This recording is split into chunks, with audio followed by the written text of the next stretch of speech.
अगर आप भी लेना चाहते हैं देश दुनिया की तमाम जानकारी तो आज ही सब्सक्राइब करें हमारे चैनल को। साथ ही नीचे दिए बेल आइकन को जरूर दबाएं ताकि हर अपडेट आप तक पहुंच सके। नमस्कार, प्रभात साक्षी न्यूज नेटवर्क पर आप सभी का स्वागत है। वर्ष 2020 की जब शुरुआत हुई थी तो लोगों ने एक दूसरे को खूब बधाइयां दी थी कि साल बहुत अच्छा निकले, आपका भविष्य उज्जवल हो। लेकिन देखिए कि ये साल सारी उम्मीदें तोड़ता जा रहा है। जिस तरह महामारी और आपदाएं इस साल में आती जा रही हैं, उससे लगता है कि वर्ष 2020 मानव इतिहास का सबसे खराब वर्ष के रूप में दर्ज किया जाएगा। अब कोरोना वायरस महामारी ने पूरी दुनिया को अपनी गिरफ्त में लिया हुआ है। भारत में भी इसके संक्रमण के मामले लगातार बढ़ रहे हैं, मृत्यु का आंकड़ा भी बढ़ रहा है। और अभी हमने हाल में देखा कि कुछ राज्यों में भूकंप ने भी परेशान किया।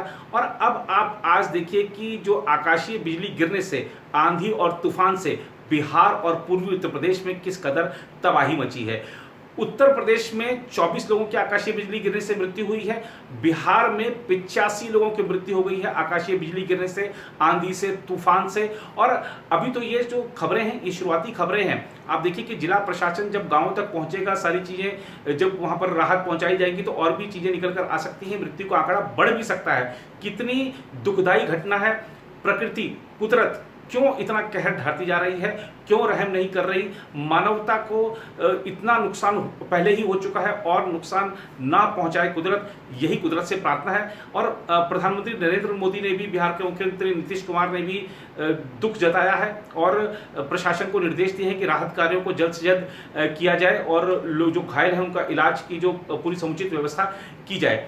आज की इस रिपोर्ट में हम इस घटना पर तो बात करेंगे ही, बिहार और उत्तर प्रदेश की। साथ ही आपको बताएंगे कि रेलवे बोर्ड ने एक अहम फैसला लिया है कि 12 अगस्त तक अब नियमित ट्रेन सेवाएं नहीं चालू होंगी। जो स्पेशल ट्रेन चल रही हैं वही चालू रहेंगी।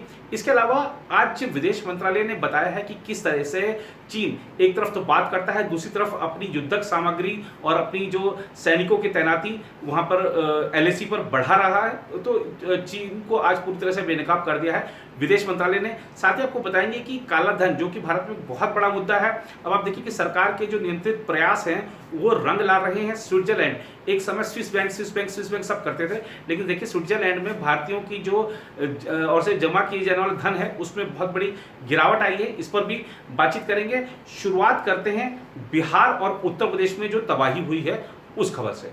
बिहार के 23 जिलों में आकाशीय बिजली गिरने से मानवीय क्षति हुई है। सबसे ज़्यादा मौतें गोपालगंज में हुई, जहां पर 15 लोग मारे गए, जबकि मधुबनी और नवादा में 8-8 लोग मारे गए। इस घटना को लेकर प्रधानमंत्री नरेंद्र मोदी ने भी अपनी संवेदना जाहिर की है। प्रधानमंत्री मोदी ने ट्वीट कर कहा कि भारी बारिश और आकाशीय बिजली गिरने से कई लोगों के निधन का समाचार मिला। उनके परिजनों के प्रति मैं अपनी संवेदना प्रकट करता हूं। बिहार में 8 जिले ऐसे हैं जहां पर कम से कम 5 लोगों की मृत्यु हुई है। ये जिले हैं गोपालगंज, पूर्वी चंपारण, सिवान, बांका, दरभंगा, भागलपुर के अलावा मधुबनी और नवादा। कांग्रेस के पूर्व अध्यक्ष राहुल गांधी ने भी इस घटना को लेकर अपनी संवेदना जाहिर की है। उन्होंने अपने ट्वीट में लिखा है कि कांग्रेस कार्यकर्ताओं से मेरी अपील है कि पीड़ित परिवारों की हर संभव मदद करें। इस बीच मौसम विभाग ने बिहार के लिए 72 घंटे का अलर्ट जारी किया है।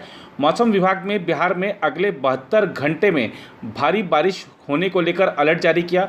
मौसम विभाग की ओर से जारी इस अलर्ट में पूरे प्रदेश में अत्यंत भारी बारिश की चेतावनी दी गई है। उत्तर प्रदेश में भी आकाशीय बिजली गिरने से कम 24 लोगों की मौत की खबर है। उत्तर प्रदेश में देवरिया में 9 लोगों के अलावा प्रयागराज में 6, अंबेडकर नगर में 3, बाराबंकी में 2 और कुशीनगर, फतेहपुर, उन्नाव और बलरामपुर में 1-1 लोगों की मृत्यु हुई है। बिहार में गोपालगंज, जहां सर्वाधिक लोग आकाशीय बिजली गिरने से मारे गए, वहां के जिलाधिकारी अरशद अजीज ने बताया कि मृतकों और झुलसे लोगों में अधिकांश किसान हैं जो धान की रोपनी के लिए अपने खेतों में जाने के लिए निकले थे।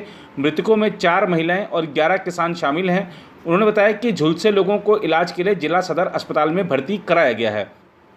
इस बीच कोरोना वायरस के लगातार बढ़ रहे मामलों के दौरान रेलवे बोर्ड ने आज फैसला किया कि 12 अगस्त तक मेल, एक्सप्रेस, पैसेंजर ट्रेन और EMU ट्रेन नहीं चलाई जाएंगी। इसके अलावा अगर किसी को 12 अगस्त तक रेगुलर ट्रेन में बुकिंग है तो उसे 100% रिफंड मिलेगा।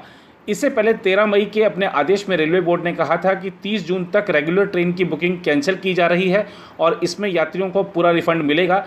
अब जबकि ट्रेन कैंसिलेशन की तारीख बढ़ा दी गई है तो रिफंड की सुविधा भी 12 अगस्त तक कर दी गई है। इस दौरान 12 मई से चालू स्पेशल राजधानी ट्रेन और 1 जून से चालू स्पेशल मेल एक्सप्रेस ट्रेनें पहले की तरह चलती रहेंगी। इससे पहले रेलवे मिनिस्ट्री ने सोमवार को एक सर्कुलर जारी करते हुए सभी जोनों को सूचित किया था कि 14 अप्रैल या उससे पहले बुक किए गए सभी टिकटों का रिफंड कर दिया जाए। अभी तक रेलवे ने 30 जून तक की रेल सेवाओं को बंद करने की घोषणा की थी। ताज़ा सर्कुलर में इसे 12 अगस्त तक कर दिया गया है। उधर भारत ने पूर्वी लद्दाख में गतिरोध के लिए बीजिंग को जिम्मेदार ठहराते हुए कहा है कि चीन मई के शुरू से ही वास्तविक नियंत्रण रेखा पर बड़ी संख्या में सैनिक और युद्ध सामग्री जुटा रहा है तथा चीनी बलों का आचरण पारस्परिक सहमति वाले नियमों के प्रति पूर्ण अनादर का रहा है। विदेश मंत्रालय के प्रवक्ता अनुराग श्रीवास्तव ने एक ऑनलाइन ब्रीफिंग में पूर्वी लद्दाख क्षेत्र वास्तविक नियंत्रण रेखा के पास हुए घटनाक्रमों का क्रमिक ब्यौरा दिया और 15 जून को गलवान घाटी में हुए हिंसक संघर्ष के लिए चीन को जिम्मेदार ठहराया। उन्होंने कहा कि मई के शुरू में चीनी पक्ष ने गलवान घाटी क्षेत्र में भारत की सामान्य पारंपरिक गश्त को बाधित करने वाली कार्रवाई की और मई के मध्य में इसने पश्चिमी सेक्टर के अन्य क्षेत्रों में यथास्थिति को बदलने की कोशिश की। श्रीवास्तव ने कहा, हमने चीन की कार्रवाई को लेकर कूटनीतिक और सैन्य दोनों माध्यमों से अपना विरोध दर्ज कराया था और यह स्पष्ट कर दिया था कि इस तरह का कोई भी बदलाव हमें अस्वीकार्य है। उन्होंने कहा कि बाद में 6 जून को वरिष्ठ कमांडरों की बैठक हुई और तनाव कम करने तथा LAC से पीछे हटने पर सहमति बनी, जिसमें पारंपरिक कदम उठाने की बात शामिल थी। श्रीवास्तव ने कहा कि दोनों पक्ष LAC का सम्मान और नियमों का पालन करने तथा यथास्थिति को बदलने वाली कोई कार्रवाई न करने पर सहमत हुए थे। उन्होंने कहा, चीनी पक्ष LAC के संबंध में बनी इस समझ से गलवान घाटी में पीछे हट गया और उसने LAC के बिल्कुल पास ढांचे खड़े करने की कोशिश की। प्रवक्ता ने कहा, जब यह कोशिश विफल कर दी गई तो चीनी सैनिकों ने 15 जून को हिंसक कार्रवाई की, जिसका परिणाम सैनिकों के हताहत होने के रूप में निकला। इसके बाद दोनों पक्षों की क्षेत्र में बड़ी संख्या में तैनाती है, हालांकि सैन्य और कूटनीतिक संपर्क जारी हैं। श्रीवास्तव ने कहा कि चीनी पक्ष मई के शुरू से ही LAC पर बड़ी संख्या में सैनिक और युद्धक सामग्री जुटा रहा है। उन्होंने कहा कि यह विभिन्न द्विपक्षीय समझौतों के प्रावधानों के अनुरूप नहीं है, खासकर 1993 में सीमा पर शांति और स्थिरता बनाए रखने के लिए हुए महत्वपूर्ण समझौतों के प्रावधानों के अनुरूप।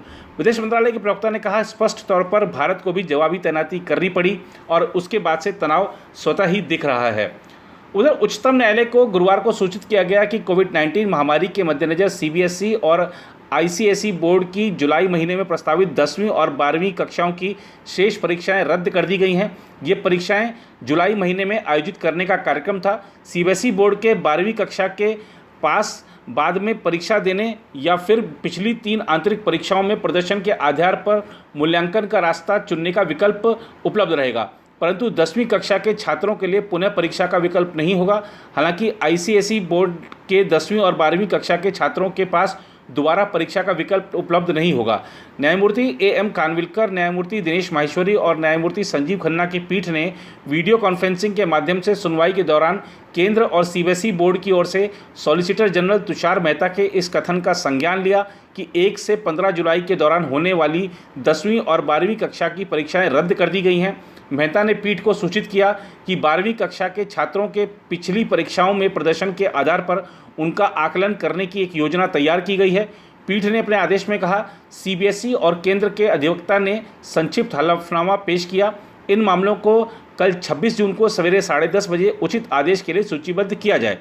पीठ ने केंद्र और CBSE से यह भी जानना चाहा कि ये परीक्षा फल कब घोषित किए जाएंगे और 2020-21 का शैक्षणिक सत्र कब से शुरू होगा। CBSE ने पीठ को बताया कि परीक्षा के नतीजे मध्य अगस्त तक घोषित किए जा सकते हैं।